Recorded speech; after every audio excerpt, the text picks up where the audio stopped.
కైలాస మానస సరోవర యాత్రను ఈ ఏడాది 2025 కేంద్ర ప్రభుత్వం తిరిగి ప్రారంభించనుంది.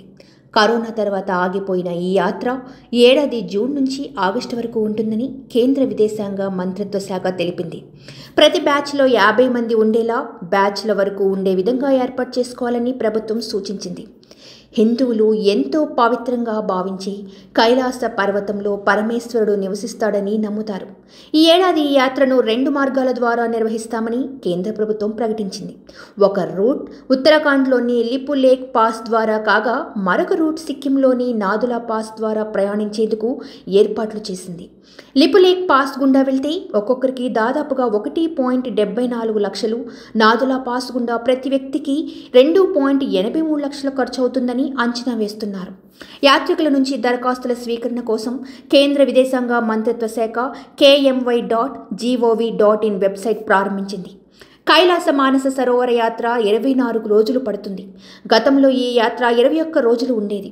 ఈ ఏడాది 24 రోజులు ఉంటుందని, యాత్రకు వెళ్లే ముందు ఫిట్నెస్ సర్టిఫికేట్ అవసరమని కేంద్ర ప్రభుత్వ అధికారులు తెలిపారు. కైలాస మానస సరోవర యాత్రకు వెళ్లే భక్తులు ఢిల్లీలో ఆరోగ్య ధృవీకరణ పత్రం తీసుకోవాలని కేంద్ర విదేశాంగ మంత్రిత్వ శాఖ తెలిపింది. ఆరోగ్య పరీక్షల కోసం ఢిల్లీలో 3 రోజులు ఉండాలి. కైలాస మానస సరోవర పర్యాటకులు ముందుగా వెబ్సైట్ ద్వారా దరఖాస్తు చేసుకోవాలి. వెబ్సైట్లో అందుబాటులో ఉన్న సమాచారం మేరకు పర్యాటకులను ఎంపిక చేస్తామని కేంద్ర విదేశాంగ మంత్రిత్వ శాఖ ప్రకటించింది.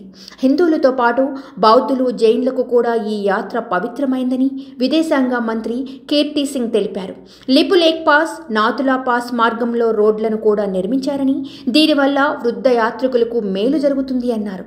కైలాస మానస సరోవర యాత్ర కోసం 5,000కు పైగా ఆన్లైన్లో దరఖాస్తు చేసుకోగా 750 మంది యాత్రికులను ఎంపిక చేశారు. కేంద్ర విదేశాంగ శాఖ సహాయ మంత్రి కీర్తి వర్ధన్ సింగ్ అధ్యక్షతన కంప్యూటరైజ్డ్ లాటరీ ప్రక్రియ ద్వారా ఈ యాత్రికులను ఎంపిక చేశారు. ఎంపికైన యాత్రికులకు వారి ఎంపిక గురించి SMS మరియు ఈమెయిల్ ద్వారా తెలియజేస్తారు.